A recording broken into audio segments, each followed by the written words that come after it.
வணக்கம். நாம துர்கா தேவியை வழிபடும் பொழுது ராகு காலத்துல எலுமிச்சை பழத்தினுடைய தோல்ல நெய் தீபம் ஏற்றி வழிபடுவதை மரபாக வைத்துக்கிட்டு இருக்கோம். இது ஏன் இந்த மரபு வந்தது அப்படின்னு தெரியணுமா? இந்த எலுமிச்சை தீபத்தை துர்கா தேவிக்கு இடுவதனால் என்ன புண்ணியம் கிடைக்குது அப்படின்னு தெரியணுமா? இந்த துர்கா தேவியை யார் யாரெல்லாம் வழிபட்டு இருக்காங்க இந்த எலுமிச்சை தீபம் போட்டு அவர்களுக்கு என்னென்ன பலன் கிடைத்திருக்கு அப்படின்னு தெரியணும்னா இந்த காணொளிய ஸ்கிப் பண்ணாம முழுசா பாருங்க. முருகப்பெருமானானவர் சூரபத்மனை எதிர்த்து போர் செய்துகிட்டே இருக்க. போரானது மிகவும் கடுமையாக இருக்கு. அந்த போர்ல என்ன ஆகுது அப்படின்னா, முருகப்பெருமானினுடைய படையில இருந்த தேவர்கள் பலரும் காயம் அடைந்து அவர்களினுடைய உடல்ல இருக்கக்கூடிய ரத்தமானது பெரிதளவுல விரயமாயிடுது, அதாவது வீணாயிடுது. இப்போ மறுநாள் இந்த முருகப்பெருமானினுடைய சேனையில இருக்கக்கூடிய வீரர்கள் போருக்கு போகணும் அப்படின்னா அவர்களினுடைய உடம்புல ரத்தமும் இல்ல, தெம்பும் இல்ல. முருகப்பெருமான் யோசித்தார், சைன்யம் இல்லாம, அதாவது தன்னுடைய படை இல்லாம எப்படி நாம சண்டைக்கு போக முடியும் அப்படின்னு யோசிச்சார். அப்பதான் அவருக்கு ஒண்ணு புரிந்தது. நவ கிரகங்கள்ல செவ்வாய் அப்படின்னு சொல்லப்படக்கூடிய கிரகம், அதாவது மங்களன் அப்படின்னு சொல்லப்படக்கூடிய கிரகம், அங்காரகன் அப்படின்னு சொல்லப்படக்கூடிய கிரகமானதுதான் உடம்புல ரத்தத்தை குறிக்கக்கூடிய கிரகமாக இருக்கார். அதனால அங்காரகனை அழைத்து தேவர்களினுடைய உடல்ல நஷ்டமாக போன, அதாவது வீணாக போன ரத்தத்தை மீண்டும் கொடுக்கும்படி கேட்டார். ஆனா அங்காரகன் சொன்னார், அப்பா முருகப்பெருமானே, ஏற்கனவே தேவர்கள் முதலிய அனைவரையும் சூரபத்மனானவன் சிறையில அடைச்சிட்டார். அதனால எங்க யாருக்குமே கிடைக்க வேண்டிய அவிர் பாகமானது கிடைக்கல, அதாவது வேள்வியில தரக்கூடிய ஹவிசினுடைய பாகமானது எங்க யாருக்கும் கிடைக்கல.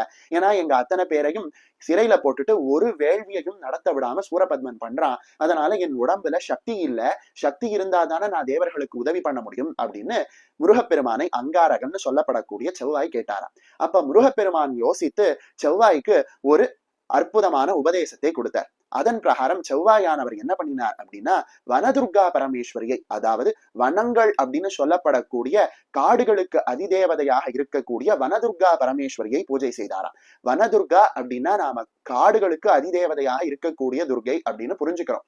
ஆனா வனம் அப்படிங்கிற வார்த்தையை நாம திருப்பி போட்டோம்னா நவ அப்படிங்கிற வார்த்தை வரும். அதனால வனதுர்கா தேவி அப்படின்னு சொல்லப்படக்கூடிய தேவியானவள் 9 துர்கைகளினுடைய வடிவத்தினுடைய சேர்க்கையாக கருதப்படுறாங்க. அந்த வனதுர்கா தேவியை அங்காரகன்னு சொல்லப்படக்கூடிய செவ்வாயானவர் பூஜை பண்றாராம். எப்படி அப்படின்னு கேட்டானா, 54 எலுமிச்சம் பழத்தை எடுத்து அதை பாதியாக வெட்டி அதனுடைய சாறை எடுத்து அந்த சாறை துர்கா பரமேஸ்வரிக்கு அபிஷேகம் செய்து அதை சேகரித்து வைத்து அந்த எலுமிச்சம் பழத்தினுடைய தோல்ல 108 தீபம் ஏற்றி வனதுர்கா பரமேஸ்வரியை வழிபட்டார் அப்படின்னு ஒரு செவி வழி கதையானது சொல்லுது. அந்த 108 தீபம் ஏற்றி வனதுர்கா பரமேஸ்வரியை வழிபட்ட பிறகு அந்த எலுமிச்சம் சாறு அவர் சேகரித்து வைத்தார் இல்லையா, அம்பிகைக்கு அபிஷேகம் செய்த அந்த எலுமிச்சம் சாறு, அந்த சாறை செவ்வாயானவர் பருகினதுனால அவரினுடைய உடம்புல இழந்த தேஜஸானது, இழந்த சக்தியானது வனதுர்கா பரமேஸ்வரியினுடைய அருளால மீண்டும் கிடைத்ததாம். அந்த மீண்டும் கிடைத்த சக்தியை கொண்டு முருகப்பெருமானுக்கும் அவரனுடைய படையில இருக்கக்கூடிய தேவர்களுக்கும் செவ்வாயானவர் உதவ முருகப்பெருமானும் சூரபத்மனை வென்று அபாரமான வெற்றியை அடைந்தாராம். இப்படி இந்த துர்கா பரமேஸ்வரியை வழிபடுவதற்கு நாம இந்த எலுமிச்சை தீபம் ஏற்றுவதன் பின்னாடி ஒரு அற்புதமான கதையே இருக்கு.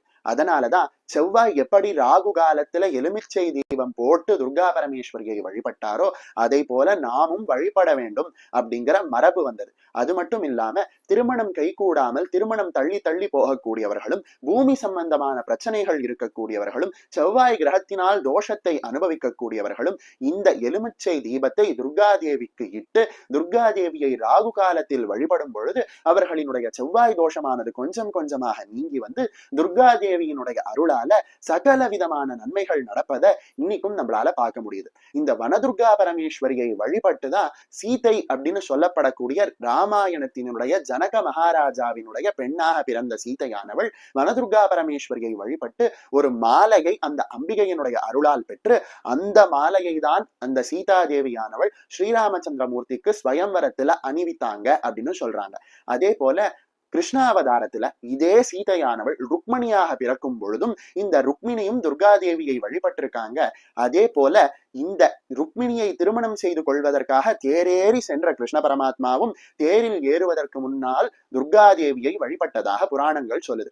அந்த வகையில அனைத்து தேவர்களும், முருகப்பெருமான், சீதை, கிருஷ்ண பரமாத்மா, ருக்மிணி அப்படின்னு சொல்லப்படக்கூடிய அத்தனை தேவர்களும் ஒரே மனதோடு வழிபட்ட அற்புதமான சக்தி வாய்ந்த ஒரு தேவி யார் அப்படின்னு கேட்டானா அது துர்காதேவி தான். அந்த துர்காதேவியை இந்த வசந்த நவராத்திரியினுடைய அற்புதமான நல்ல நாள்ல நாம வழிபடும் பொழுது நம்ம வாழ்க்கையில இருக்கக்கூடிய அனைத்து விதமான கஷ்டங்களும் நீங்கி அனைத்து விதமான நன்மைகளும் நடக்கும் அப்படிங்கிறதுல எந்த அளவுக்கும் சந்தேகமே வேண்டாம்.